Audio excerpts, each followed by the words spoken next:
Major funding for this series is provided by the Corporation for Public Broadcasting and by the financial support of viewers like you. Corporate funding for the American experience is provided by Aetna. For more than 130 years, a part of the American experience.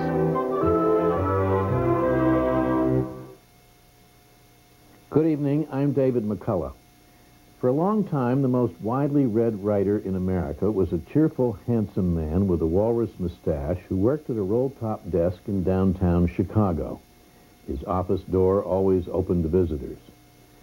What he wrote reached tens of millions of Americans in every part of the country year after year. He filled countless hours for isolated farm families. He kept night watchmen awake.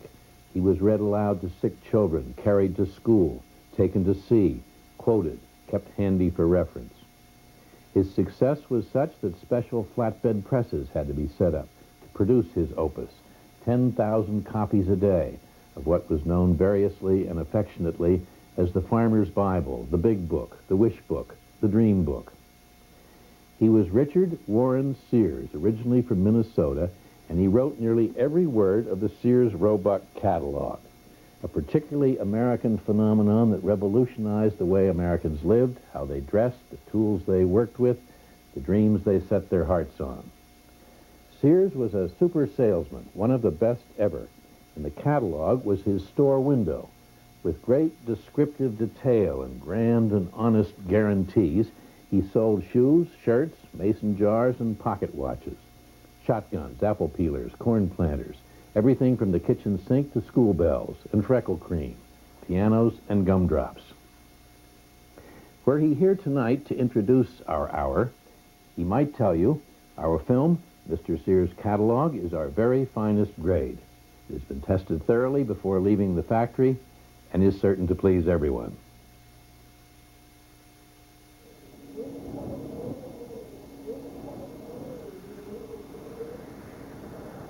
Dear Mr. Sears and Mr. Roebuck, away out on the bounding, billowy, bleak, barren prairies of the great South Plains, the hungry coyote's howl falls like a funeral dirge on the listening ears of a lonely man who longs with all his sad heart for just one copy of the fall and winter edition of the catalog of Sears, Roebuck & Company. Why have you denied me my inalienable right, that of sitting these long, lonely nights beside a cozy fire, diligently perusing said catalog and longing for the things therein? Likewise, since you propose to cater to all the wants and needs of everybody everywhere, have you in stock an old maid, widow, or orphan who might look with favor upon a man who is real hungry for the society of one of said fair daughters of Mother Eve? Please inform immediately.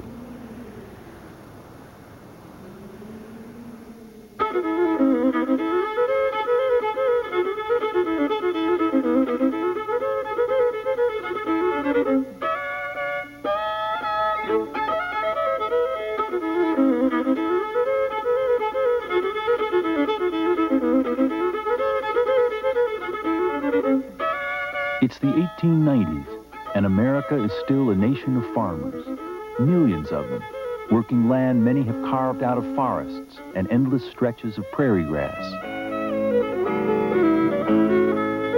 Men and women, whole families that have tamed vast territories and made them productive.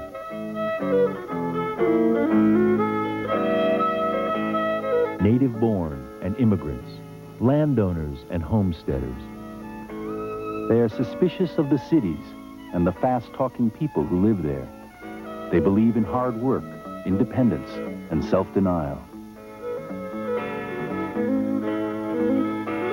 They believe that theirs is a nearly perfect world. White churches, red schoolhouses, children raised to do their chores, say their prayers, and mind their manners. It is the rural America of myth and story, the heartland. But this is a place where material pleasures are few. Though the faraway cities are turning out goods of every description, the farmer's world remains spare, even barren.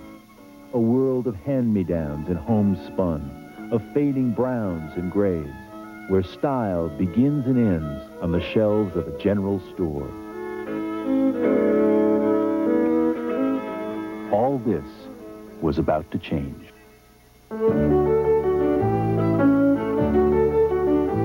For generations to come, the Sears Roebuck catalog would bring the material world to the doorstep of rural America. In it were all the things that dreams were made of.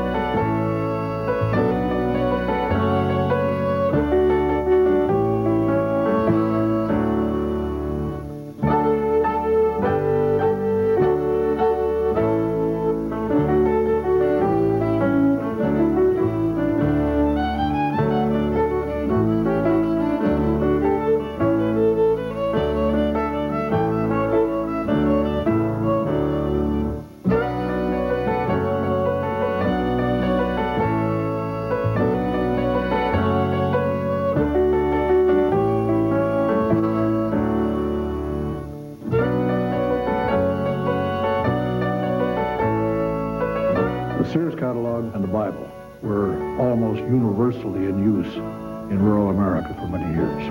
And in much of rural America, those were the only two pieces of literature in the home.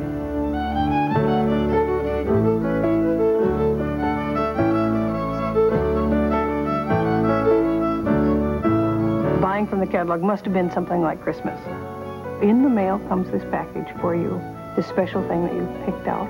You open it up, and there it is. It has to have felt like a present arriving every time. The federal government ought to strike a medal for the Sears company for bringing so much color and mystery and magic into the lives of people who otherwise would not have it.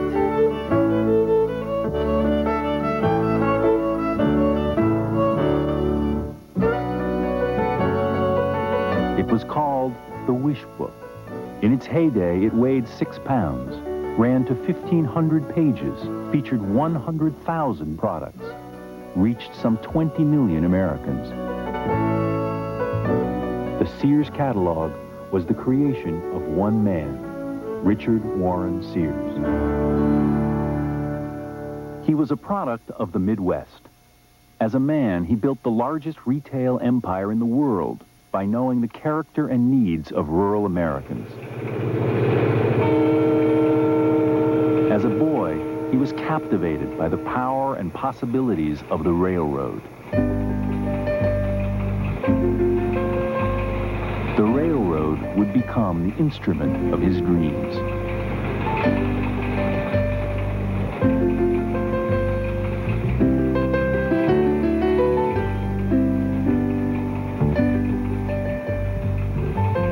The railroads were the masters of the plains. They were the only way in and the only way out.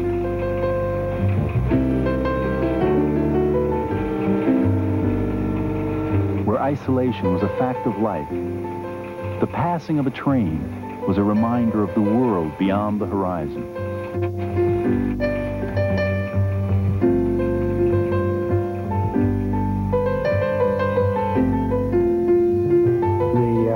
Railroad engineer took the place of the old captain of the steamship on the Mississippi as a romantic figure.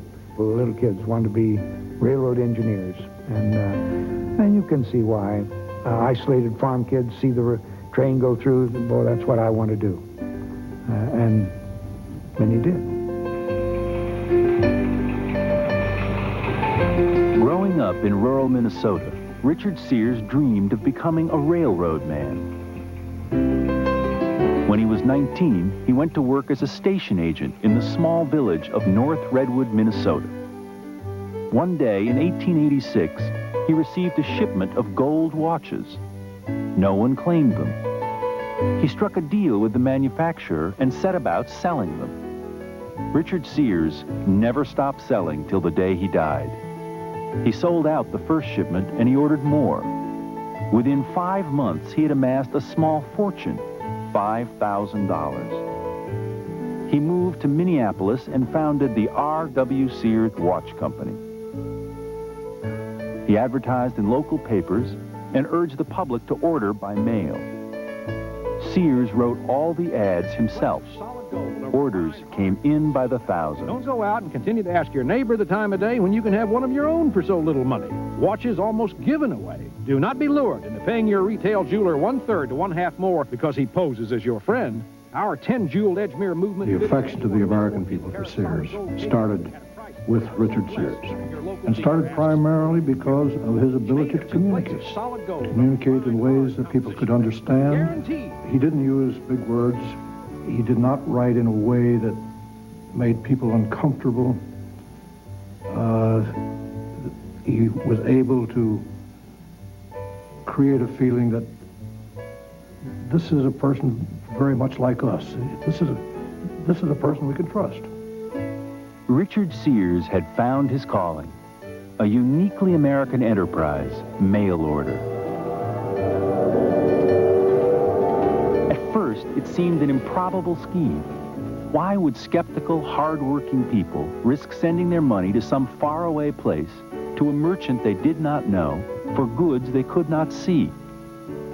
But Sears knew that Americans were thirsty for goods they could not get at the local general store.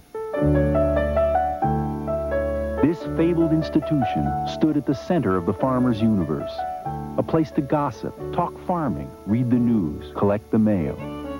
But choices were few, and prices were high, inflated by numerous middlemen. By the 1880s, country stores were vulnerable. Cut-rate mail-order companies were springing up all over the country. The giant of the mail-order business was Montgomery Ward and Company, headquartered in Chicago. Surveying its catalog one day, Richard Sears slammed his hand down on the cover and exclaimed, "That's the game I want to get into, the biggest game in the United States today."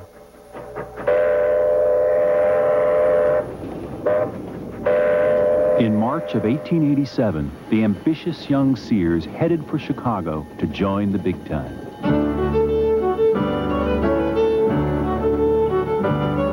Chicago was the undisputed capital of the Midwest, a place of unrivaled opportunity where fortunes could be made.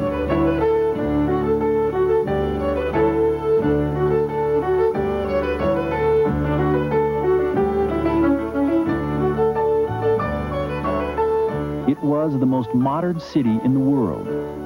Back in 1871, it had burned to the ground and was now being completely rebuilt.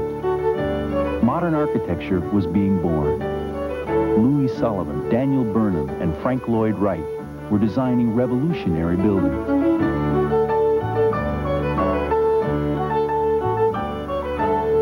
Cable cars crisscrossed the city. Dozens of daily papers flourished. Telephones, electricity, elevators, every modern technology would be embraced with fervor.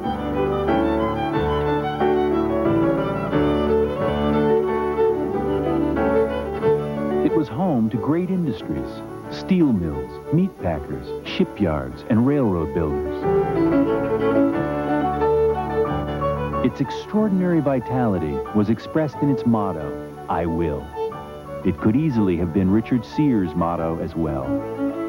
Like thousands of others, he came to Chicago determined to extract his share of riches from the growing wealth of the American Midwest.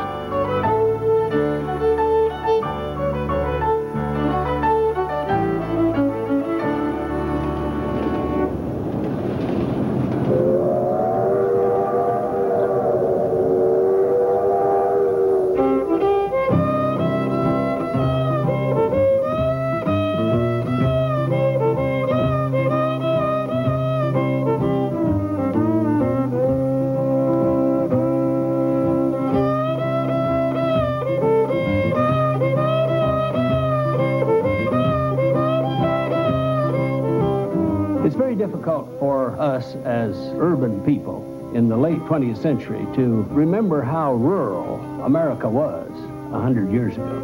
We were very rural, and you've got millions of farmers to do business with. if you can get a catalog in their hands.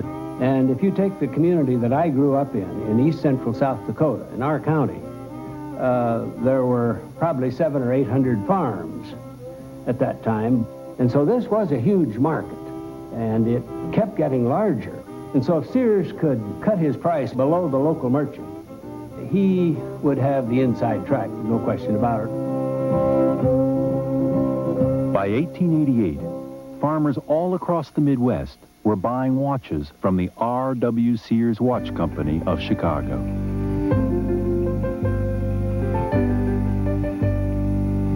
Sears had gone into the watch business at the perfect moment. The nation had just been divided into time zones by the railroad companies in Chicago. Even the smallest village now had to conform to railroad standard time.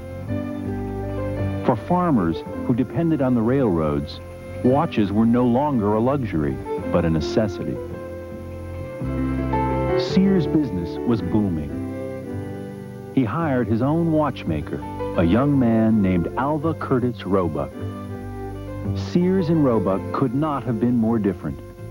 Roebuck was cautious, even timid. Sears was bold, impulsive, consumed by his work. Yet they developed a warm friendship and became partners. In 1893, the two established a new firm, Sears, Roebuck and Company. Our mammoth catalog contains over 100,000 illustrations and quotations mailed to our 2 million customers all over the world. We sell everything, including everything in groceries, drugs, dry goods. They would sell everything, and Richard Sears would write every word of their catalog. Hardware, stoves, agricultural implements, furniture, harnesses. From the very beginning, the words and pictures in Mr. Sears' catalog captivated Americans everywhere. Its hold on the imagination of millions would last for generations. Send no money. If you live within 500 miles of Chicago, we will send you this massive, solid... I remember particularly ordering a baseball mitt, a baseball, and a bat. All came in one package. There was also something nice about receiving a package through the mail. You know, could open it up, and there is this wonderful thing from so far away. Read the descriptions carefully. Note the illustrations and send us your order with the understanding that nowhere will you find as complete an assortment. This automatic shell ejector, genuine tapered choke board, long-range marble gun is covered by a binding guarantee by the... You would just sit around on cold days and look through that Sears and Roebuck catalog. And when I was a kid, the things that interest me, you know, guns and things like that, just like any other boy, I'd take them and paste them up on a wall, you know, put a little piece of paste up on the wall. And of course, you know, you say, well, it ruined the wallpaper. No wallpaper back then, but you know, it's just wall, period. The highest grade and finest doll ever produced. The body is the human shape made of an indestructible flesh color paper mache with ball joints, hips, shoulders, and wrists, moving eyes with eyelashes. I always picked out a doll every time I got the catalog, and my cousin, without fail, always chose the same doll. We thought there was just one doll. It never occurred to us that, as we called them, Mr. Sears and Mr. Roebuck had more than one doll. So we almost fought over who was going to order the doll first. Sears knew how to promote so that they had mass market. And he knew that if he bought in huge quantities and printed huge, vast numbers of catalogs and got them to every corner, that he was going to make out like a burglar. And that is exactly what happened. Richard Sears thrived in an age when hucksterism was accepted, even celebrated. He was obsessed with dramatic promotions designed to seize the attention of the buying public. He called them schemes. He took a common mail order practice, cash on delivery, COD, and turned it into a tantalizing sales pitch. Send no money. Sears never missed an opportunity to dramatize his devotion to satisfying his customers. One day, he saw a trolley conductor drop and break his Sears Roebuck watch. Introducing himself, Sears invited the man back to the factory to pick out a new one and told him, "We guarantee our watches not to fall out of people's pockets." In the state of Iowa, he offered his customers the chance to earn free merchandise if they would simply agree to hand out the catalog to likely prospects. Schemes like these earned Sears the loyalty of farmers all over the country. Richard Sears was probably one of the great promotional geniuses in American business history. He had a basic understanding of American people and the way they did things. Most farm homes in those days had both a Montgomery Ward catalog and a Sears catalog. And if you have ever seen the two catalogs, you'll know that the Ward catalog is larger than the Sears catalog. Richard Sears deliberately made his catalog smaller so that sitting on the living room table, which is where the catalogs usually sat in the farm home, the Sears catalog would always be on top. That little touch indicates the kind of understanding Richard Sears had of people and the way they lived. Basically, Richard Sears did not set out to be a pacemaker. He set out to reflect what people were buying, what they liked. Some of the patent medicine nostrums, for example, that cure practically anything that you have. Those were things that people believed in those days. People believed in electric belts. They believed that that tingling sensation around the waist was doing something good for them. The Giant Power Heidelberg electric belt was a Sears exclusive for a buying public newly infatuated with the wonders and mysteries of electricity. It proved irresistible. In just 1 month, you will be a new man. For disorders of the nerves, stomach, liver, kidneys, diseased or debilitated conditions of the sexual organs from any cause whatever, our belt is worth all the drugs and chemicals, pills, tablets, washes, injections, and other remedies put together. Its strengthening, healing, and vitalizing power is magical, never before equal. Don't suffer in This silence. kind of thing did have a big sale in rural America, mainly because doctors were not close to people. It might be 20 miles to town and a doctor. And doctors were not in every little town either. So there was this isolation, and if you were ill, you took the best cure that was available. Of course, they wouldn't do all that they were supposed to do. Some of them were not harmful, but some of them were. In fact, the women would give soothing syrup to their little babies to still their coughs. Well, it had opium in it. So, you know, for a time it would ease the cough, but it wasn't a proper medicine. But rural people were tempted to believe what they read. Maybe all Americans are. So you often have discussions and you say, well, I know that's true because I saw it in the paper. And you prove a point by going back to the paper. Well, the printed word carried a great deal of validity in rural America, I think. Richard Sears published his catalog at a time when writing was the only form of mass communication. Rural Americans so respected the written word that they had achieved an even greater degree of literacy than people in the cities. For generations, they had been learning to read, write, and figure in one-room country schoolhouses. A little child who loves to pray and read his Bible too shall rise above the sky one day and sing as angels do, shall live in heaven, that world above, where all is joy and peace and love. Take 2, add 2, add 6, subtract 8, add 10, divide by 6, add 10, and how many have you? 16! Whoa! 16! Whoa! 87 years ago, our fathers brought forth on this continent, Once or twice though you should fail, try again. If you would, at last, prevail, try again. Salvation. S-A-L-V-A-T-I-O-N.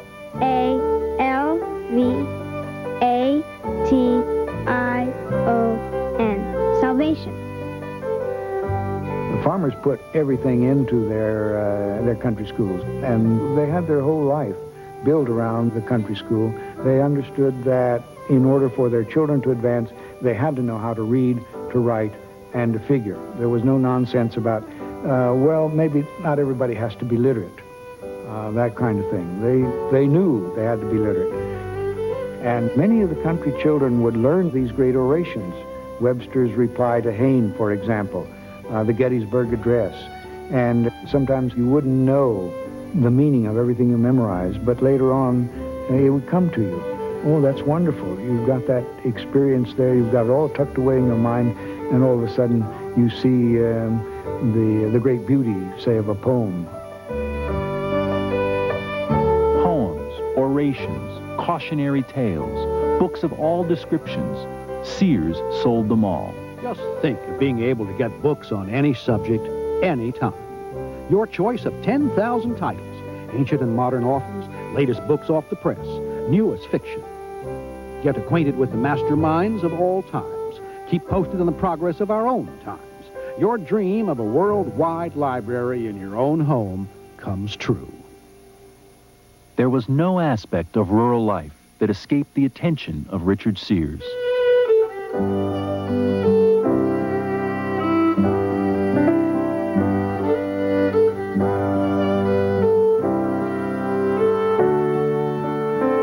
The catalog appealed to people's most intimate hopes and desires, and it promised relief from the unending labor that was every farmer's burden.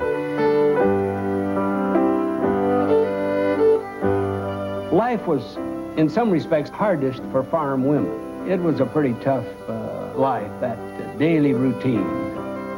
Practically none of them had running water.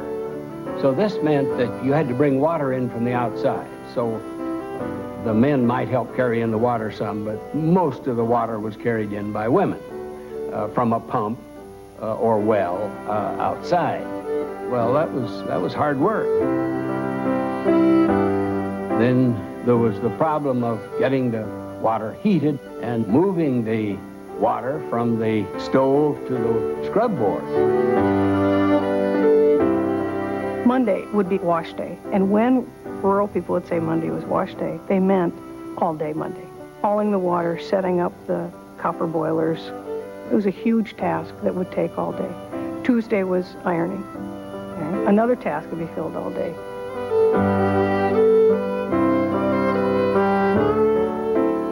You've got to remember that these women had a hot stove to heat the water and to heat their iron, which made the kitchens, well, in the whole house, insufferably hot.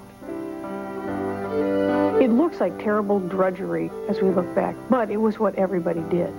And underneath all of it was the delight and pleasure and satisfaction of surviving, of knowing that you were making it. Just raising a field of wheat, raising a field of corn, they're beautiful.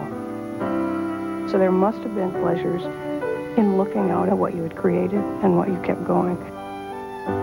There are enormous pleasures in watching gardens grow, to putting your seeds in and then going out and weeding your green beans and then taking your beans in and canning them. And you open up your cupboards and you have this cupboard full of green beans.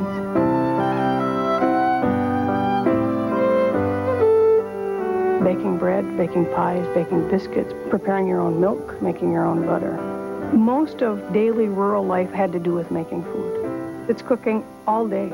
A 19th century woman would have fixed breakfast, lunch, dinner, lunch, supper, lunch. There would have been equivalent of kind of 6 meals that a woman would have fixed. And so you're in the kitchen all day making meals. The family friend, the stove without a fault. We guarantee safe delivery and permanent satisfaction. Dear Mr. Sears, when the stove came, we sent for all the neighbors and unpacked it. When she was all ready, I put in a fire. I watched her closely and saw her getting right down to business, just like the darling that she is. I have a couch in the kitchen now where I've slept every night and have never left her night or day since I lit her fire a week ago. In the 1890s, most sewing machines cost $50. Sears sold his for as little as $10.45. By 1902, he was selling one sewing machine a minute, 100,000 every year.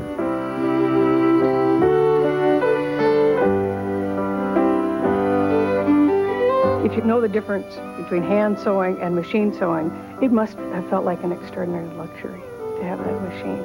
But the ready availability of sewing machines also has a flip side, a darker side to it. It was not uncommon for women to have a seamstress come around and spend anywhere from a day or a couple days through to a week, maybe 10 days, helping her with her sewing. And having another woman in your house for a time is one of those ways that those 19th century women were less isolated. And once that woman no longer comes, then it's me and my sewing machine. And it might be wonderful to have my sewing machine, but there is the downside of doing my sewing alone now, rather than with somebody else.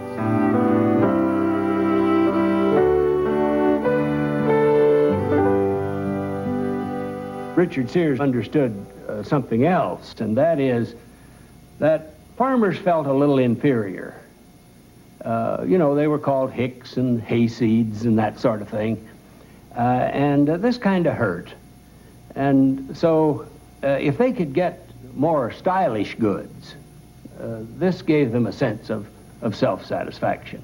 So as Sears provided a greater variety and the latest styles, he did a great deal, I think, as a merchant to homogenize America, as the rural people could buy the same things that people bought in town.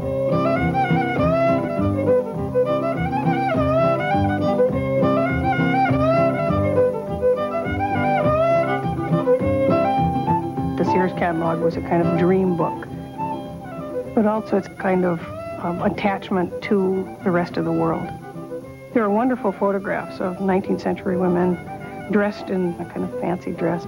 These are women who, though, are working out in the countryside, in their farms.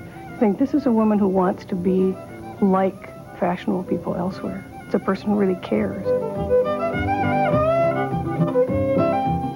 As late as 1893, a woman writing about how a woman should present herself, how she should be dressed, said, as just a matter of course, none but a bawdy woman goes uncorseted. It was just not, honestly, not done. And when your system, your body was used to that support, you wore it if you worked in the fields. You wore that corset with your everyday clothing, a looser, lesser corset, but never go without, never. A woman wanted to please a man by having that kind of figure that he liked to see. And so a hand-spanned waist and a very full lower section. In fact, a woman dressed mostly in the 19th century as though she had no lower limbs, as though she were on a monopodium, sort of, and ran on little wheels. That's why it was so naughty to show a foot or an ankle. I mean, you could show clear down to here, but you didn't show your ankle. Dear Mr. Sears and Roebuck, to me it's a great surprise that somewhere in your bookkeeping you have not recorded my size. Of course, to forget my measure on my part was a mistake. Suppose when I filled out that order, I could not have been fully awake. I sure was in a hurry for that corset, but it's my fault I'm in such a fix. And I wish I could say, Sears and Roebuck, that I'm a perfect 36. But while my bust is only 31, as sure as you're alive, I'll have to admit my hips are large. They measure 35. So bear in mind these measures, and as quickly as can be, send me corset 18W303. Then most grateful I will be. One thing Sears really did is make it easier on the American woman.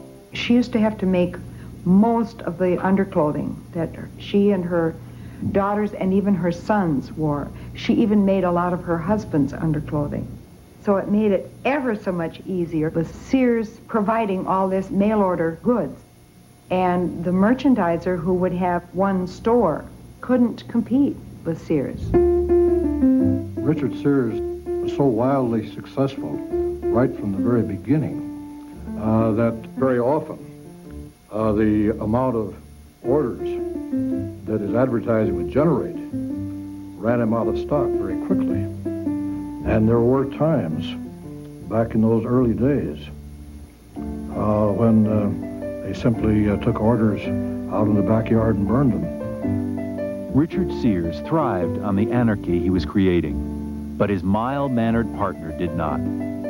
Roebuck was exhausted by the frenzied rush to fill orders and fearful that Sears would lead them to ruin. Roebuck wanted out. In 1895, he sold out to Sears for $25,000. The man whose name would forever be linked with the company faded into oblivion.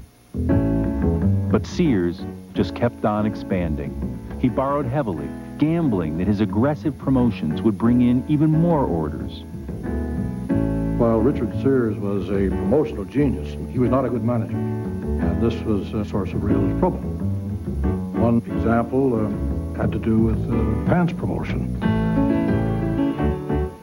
Sears visited the factory of a pants manufacturer with whom he had not done business before. Sears looked at the merchandise, he liked it, and he said, "I'd like to order 10,000 pairs of pants." Pants manufacturer said, "But Mr. Sears, isn't that a pretty large order? Wouldn't you be better off by starting off with, say, 1,000 and see if you can sell them?" And Richard Sears' reply was, "I've already sold them. I need to fill the orders I've already got." The pants manufacturer, whose name was Julius Rosenwald, was astonished by Sears' enormous volume of sales. He offered to invest his own money into Sears' chronically cash-starved operation. In 1896, Rosenwald became Sears' new partner. Taking charge of the company's day-to-day affairs, he brought order out of chaos. He hired hundreds of young women to process the mail and opened warehouses all over Chicago. He quickly won the confidence of big city bankers and bought into dozens of factories, ensuring a steady supply of goods. Julius Rosenwald was a new breed of businessman and a firm believer in innovation. One of the most dramatic things that Julius Rosenwald did was his introduction of the profit-sharing plan. Much to the consternation of Rosenwald's business friends, who saw sharing profits with employees as just outright socialism. The profit-sharing plan provided employees with stock in the growing company. I remember the story of a porter that we had in the store, and this man couldn't read nor write. But when the profit sharing started, he signed up. He put his X on the form, and so over all the years, he never realized that he had this profit sharing. He got a statement every year, but he couldn't read, so he didn't know what it was. So we owed it to him. So our detective agency or department finally located him down in Alabama somewhere, living with this young lady, to hand him a check for $250,000. Julius Rosenwald presided over one of the fastest expansions in American business history.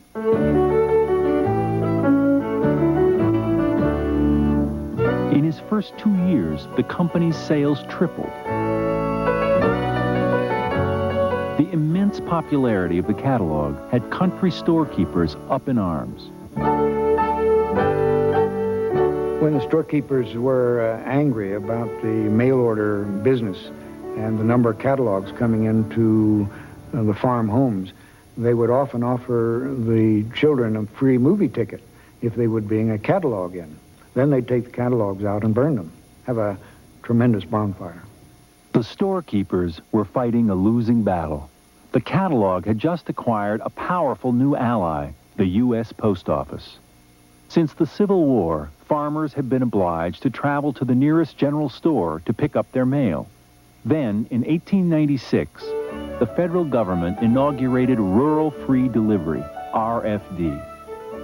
Letters, newspapers, catalogs, all would be delivered directly to the farmer.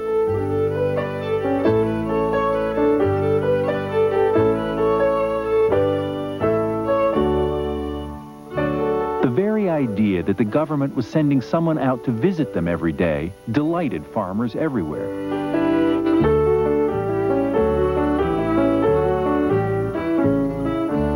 The rural carrier often did a lot of favors for people.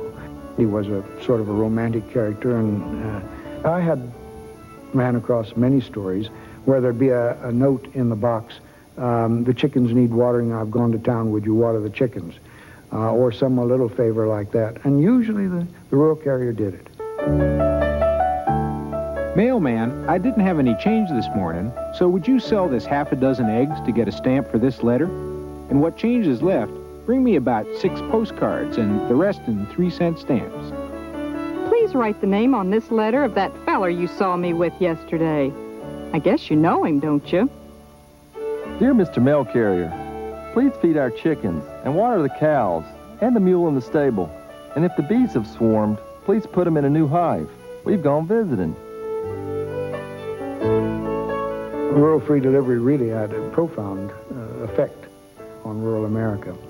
One thing, it broke up the isolation of the farmer's life because the rural mailman himself was a kind of a newsman.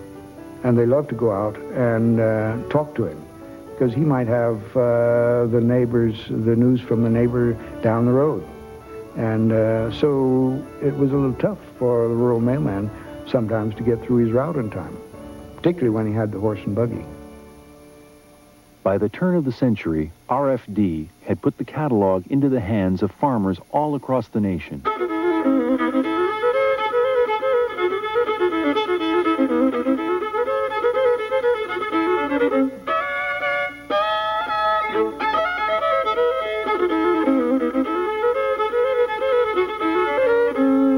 The first years of the 20th century would be a time of unprecedented prosperity for rural America. This was known as the golden age of American agriculture, the period from about 1900 to the end of World War I. And so farmers were relatively well off, and they had the money to buy these new commodities and better commodities and more stylish things that they saw in the catalogs.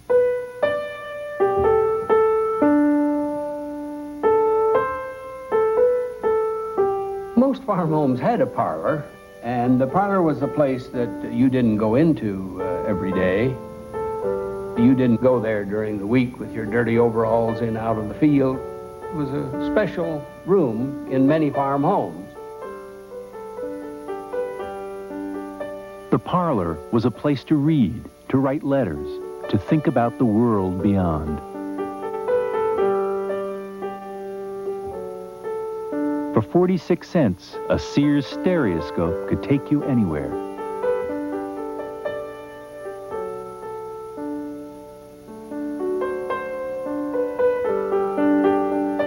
Many parlors had a piano or an organ.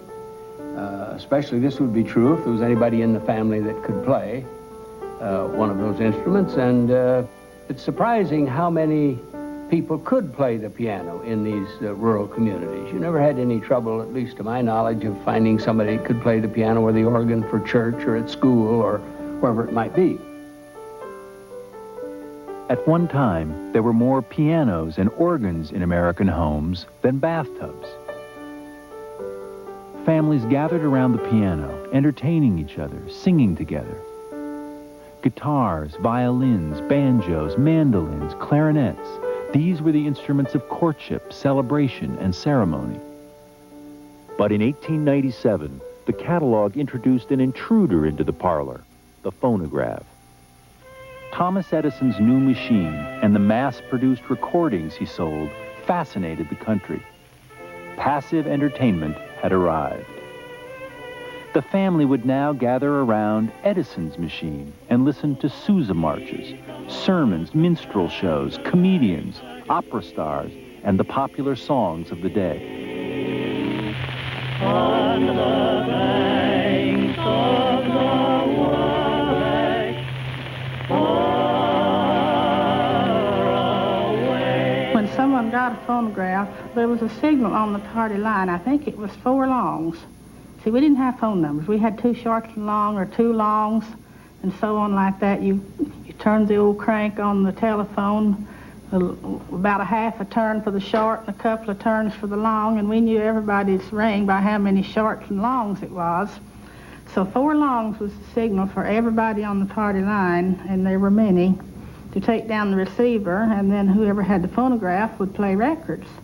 Of course, just one member per family could listen, so they would take turns standing up, holding this little receiver up to their ear and listening to the music. Every price we quote is a revelation. Look carefully over our very... The phonograph was only the first of a series of modern marvels that Richard Sears ballyhooed in the catalog. Our low prices. Telephones, cameras, movie projectors, gasoline engines, and something called the magic lantern. Do you wish to make money with little effort? We direct your attention to the unrivaled opportunities presented by our special lecture outfits. No experience necessary. Your first week's work will more than pay for this investment. Around the world in 80 minutes. 80 views describing a complete trip around the globe. With this wonderful selection of choice views, the exhibitor can give his patrons a big run for their money as he takes them with him on a trip around the world and imparts information which has cost thousands. Sears was inviting his readers to join him among the ranks of the successful. For a small investment, you too could buy a share in the American dream. But some of his customers expected Sears to provide them with more than just inspiration. Dear Mr. Sears, could it be possible for me to borrow $500 from you on 10% interest to buy myself a little piece of land? And if I fail to repay you, you may, at my say-so, use my heart for a target spot. Richard Sears had become a legend, a bona fide American success story. He had started in 1893 with only a handful of employees. Just 13 years later, when the company opened its new Chicago headquarters, 9,000 people reported for work. What began with the sale of a box of watches from a remote railway depot had grown into the largest retail business in the world. This building is the largest ever erected for housing merchandise. This great structure, this teeming hive of industry is well lighted, systematically arranged. Sears celebrated the plant's opening by issuing a series of stereoscope slides, each bearing a caption written in his trademark style. It is no uncommon experience for us to receive 90,000 letters in a single day.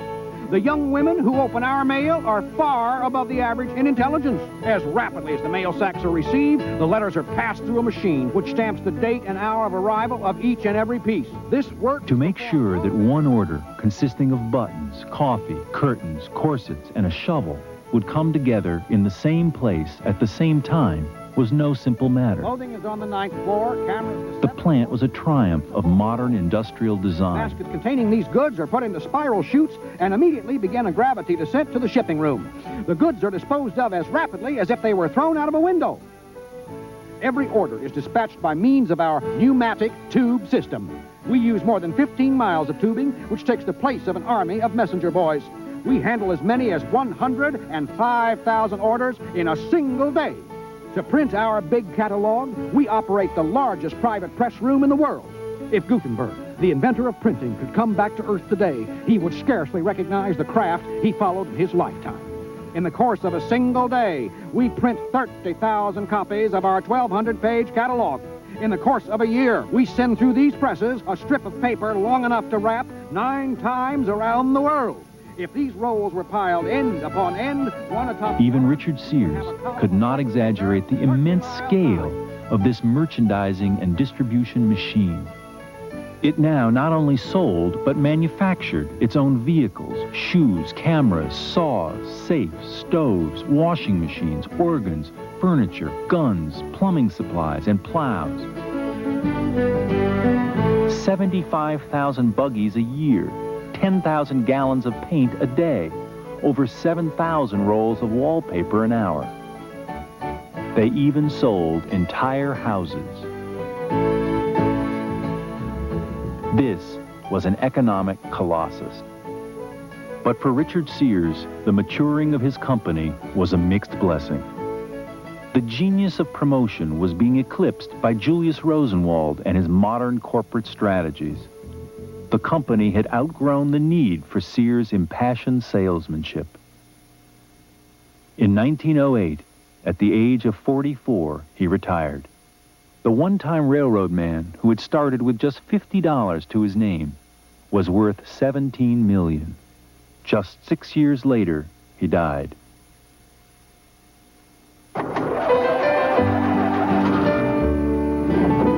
Sears didn't live to witness a revolution that would transform the rural way of life.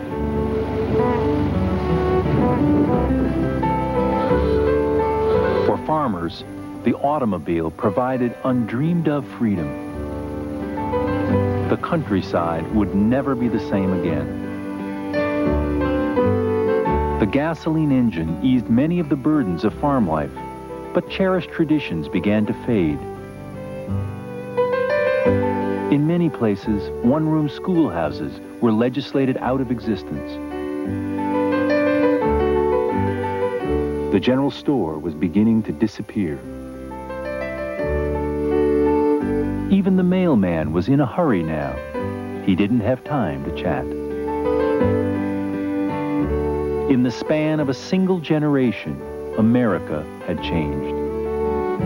It's kind of a haunting period when things had never been better on the farm, and yet people were leaving the farm, and people began to worry about this. There was a feeling, which goes deep in American roots, that the best people live in the farms. They are the most independent, they are the most reliable, they are the most honest, and if you lose those people, what's going to happen to America? The heyday of the catalog was over. By 1925, a majority of Americans lived in urban areas. For Sears, Roebuck and Company, the time had come to open retail stores. They were a huge success. But the special feeling of intimacy created by Mr. Sears' catalog was lost. There is no record of any sales lady or store manager ever receiving a letter from a customer longing for a husband or a wife. Dear Mr. Sears, would you be kind enough to do your share in assisting a poor, forlorn teacher in her future happiness by sending this man who appears on page 491 of your latest edition?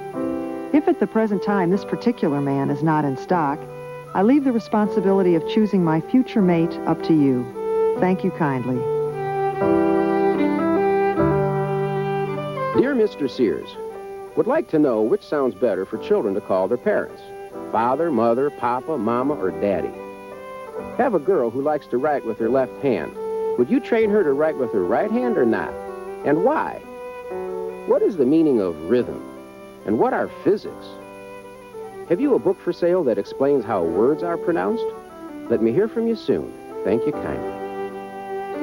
Dear Sears and Roebuck, please put feet on your ladies in the catalog so they'll make nicer paper dolls. We can barely find ladies with feet to finish our families. We are 11 years old. Please do not put prices on their legs. Please give this to Mr. Sears. Thank you.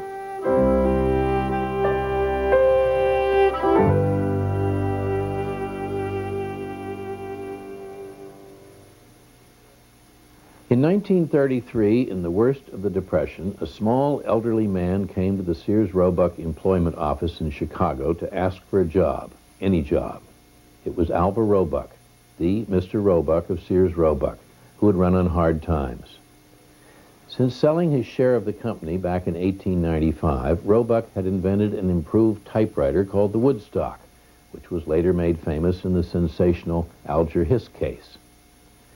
Roebuck put the money he made from the typewriter in Florida real estate, and when the crash came in 1929, he lost everything.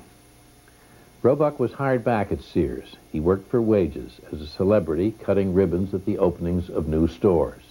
He retired in 1940. When asked if he regretted the fortune he missed by selling his share of the company, Roebuck always said no. After all, Richard Sears was long since dead, and he, Roebuck, was still going strong. I'm David McCullough. Good night.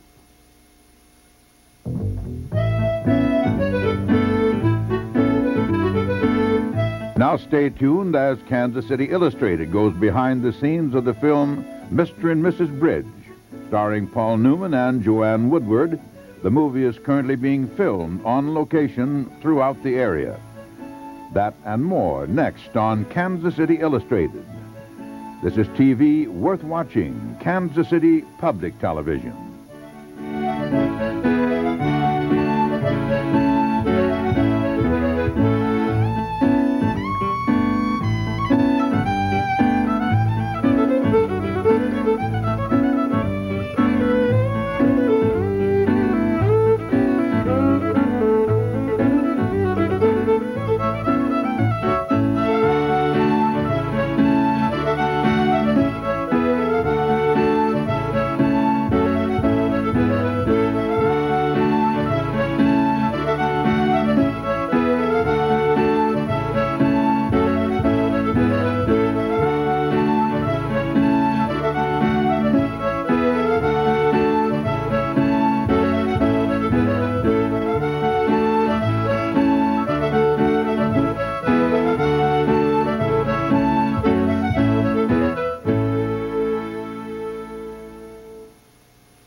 Major funding for this series is provided by the Corporation for Public Broadcasting and by the financial support of viewers like you.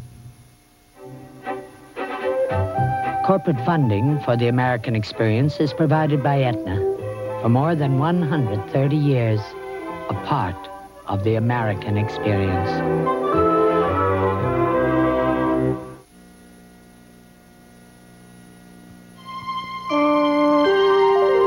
This is PBS.